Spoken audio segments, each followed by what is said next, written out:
এবং সংবিত্রাদি আপনি বলছিলেন যে হরমুজ প্রণালীর কথাই, হরমুজ প্রণালী দিয়ে যদি তেল যাওয়া বন্ধ হয়ে যায় তাহলে বিশ্বের অর্থনীতিতে একটা বড় প্রভাব পড়বে। তবে সেই বড় প্রভাবের প্রসঙ্গে যাওয়ার আগে খুব সংক্ষেপে প্রথমে একবার জেনে নিতে চাইবো যে এই যে মধ্যপ্রাচ্য মানে বিপুল তেলের ভান্ডার, মধ্যপ্রাচ্যের সারা পৃথিবীর অর্থনীতির সুতো বোধহয় মধ্যপ্রাচ্যের হাতে আছে বলা হয়, আমেরিকাকে মাথায় রেখেও। আমার সঙ্গে অনির্বাণ দত্ত রয়েছেন, ইকোনমিক্স এক্সপার্ট।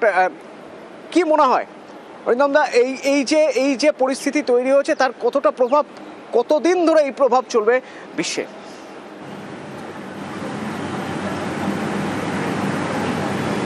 না দেখো, এই প্রভাব তো পড়ছেই এবং প্রভাব পড়বে আগামী দিনও। যুদ্ধ হয়তো ক্ষণস্থায়ী হতে পারে, দীর্ঘস্থায়ী হতে পারে, কিন্তু এই ভারতবর্ষের অর্থনীতি এখন যে জায়গাতে দাঁড়িয়ে আছে অতনু, তুমি হয়তো দেখবে যে আমরা এখন আমেরিকার সঙ্গে আবার নতুন করে বাণিজ্য করবার জায়গায় পৌঁছেছিলাম।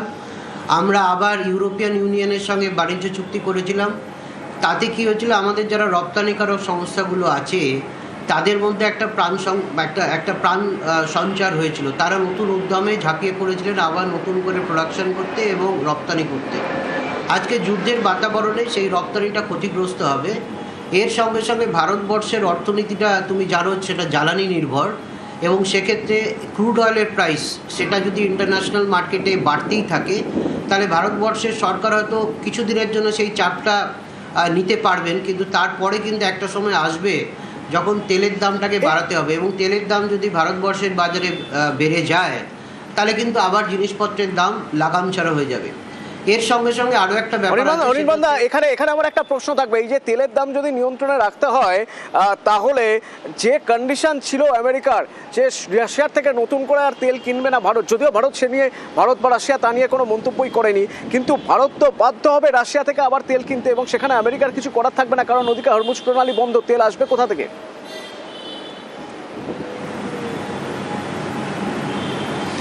দেখো, এই সবগুলোই কিন্তু আমাদের কল্পনা। আমরা এখনও জানি না বা সরকারিভাবে সেরকম কোনো স্বীকৃত তথ্য নেই যে আমরা রাশিয়ার থেকে তেল কেনাটা একদম বন্ধ করে দিয়েছি, 1 নম্বর। 2 নম্বর, যদি সেটাই হয় যে আমেরিকার অঙ্গুলি হেলনে আমরা রাশিয়ার তেল কেনাটা বন্ধ করে দিয়েছি, তাহলে হঠাৎ করে আবার আমরা রাশিয়ার থেকে তেল কিনতে পারবো না। কিন্তু একটা কথা হচ্ছে, রাশিয়া ছাড়াও মধ্যপ্রাচ্যের বিভিন্ন জায়গা আছে যেখান থেকে সারা বিশ্বে তেল যায়, এবং সেখান থেকে ভারতবর্ষ তেল কেনে এবং তেল কিনতে বাধ্য।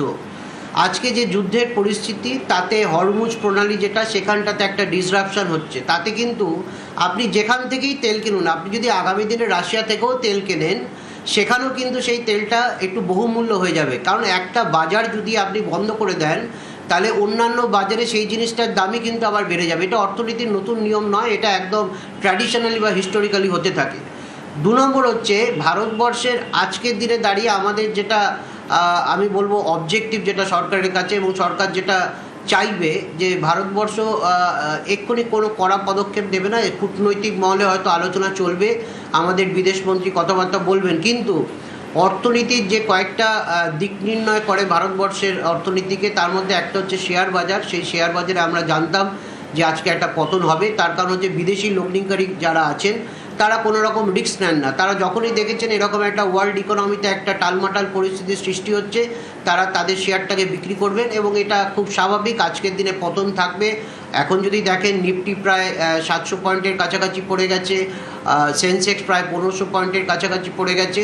তো এটা চলবে, এটা নিয়ে অত প্যানিক করার কিছু নেই। প্যানিক করার যেটা জায়গা সেটা হচ্ছে, যুদ্ধটা যদি চলতে থাকে তাহলে আরও কিছু দেশ কিন্তু এই যুদ্ধের মধ্যে সঙ্গী হয়ে যাবে, এবং তাতে কী হবে, ওয়ার্ল্ড ইকোনমিতে প্রত্যেকটা দেশের যে আমদানি রপ্তানি সেটা বিঘ্নিত হবে। ভারতবর্ষের ক্ষেত্রে যেটা সমস্যা সেটা হচ্ছে, আমাদের রপ্তানিটা যদি আমরা না বাড়াতে পারি তাহলে বিদেশি মুদ্রার ভাণ্ডারটা সংকুচিত হবে, এবং আমরা যদি আগামী দিনে বেশি দাম দিয়ে তেল কিনতে বাধ্য হই তাহলে আবার সেই বিদেশি মুদ্রা ভারতবর্ষ থেকে বেরিয়ে যাবে, এবং সেটাই কিন্তু আগামী দিনে আমাদের টাকার দামটাকে আরও নিচের দিকে নামিয়ে দেবে। সেটা যদি হয় তাহলে ভারতবর্ষের অর্থনীতির ক্ষেত্রে আমরা যে জিডিপির কথা বলছি, আমরা যে গ্রোথের কথা বলছি, সেটা কিন্তু ডিসরাপ্টেড হবে।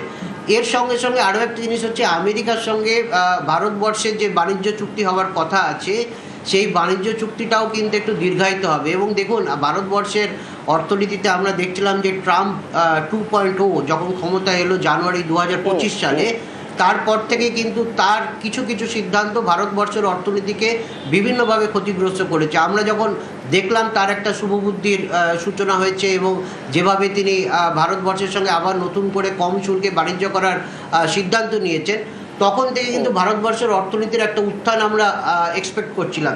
সেই জায়গায় দাঁড়িয়ে আজকে যে জায়গাটা আমরা দেখছি, সেক্ষেত্রে কিন্তু সরকারের ক্ষেত্রে একটা চ্যালেঞ্জ বলবো আমি। এর সঙ্গে সঙ্গে সাধারণ মানুষের ক্ষেত্রে আমি বলবো, দেখুন গোল্ডের মার্কেটটা খুব এক্সপোনেনশিয়ালি বাড়ছে এবং যখনই যুদ্ধ হয় প্রত্যেকটা দেশ তারা আরও বেশি করে সোনা মজুত করবার চেষ্টা করে এবং সেক্ষেত্রে ভারতবর্ষ যেরকম সোনা কিনবে, চীন, রাশিয়া তারা সবাই সোনা কিনছেন এবং তার জন্য একদম রকেট প্রাইসিং হচ্ছে সোনার দামটা। কিন্তু ভারতবর্ষের যে আর্থসামাজিক প্রেক্ষিত, তাতে এই মুহূর্তে আমি বলবো যে সাধারণ মানুষকে প্যানিক হওয়ার জন্য, প্যানিক যাতে না করেন, কারণ ক্ষুদ্র স্বল্প যারা সঞ্চয় করেন, যারা বিনিয়োগ করেন, তারা শেয়ার মার্কেটে এখন অল্প দামে হয়তো ভালো ভালো শেয়ার কিনতে পারেন।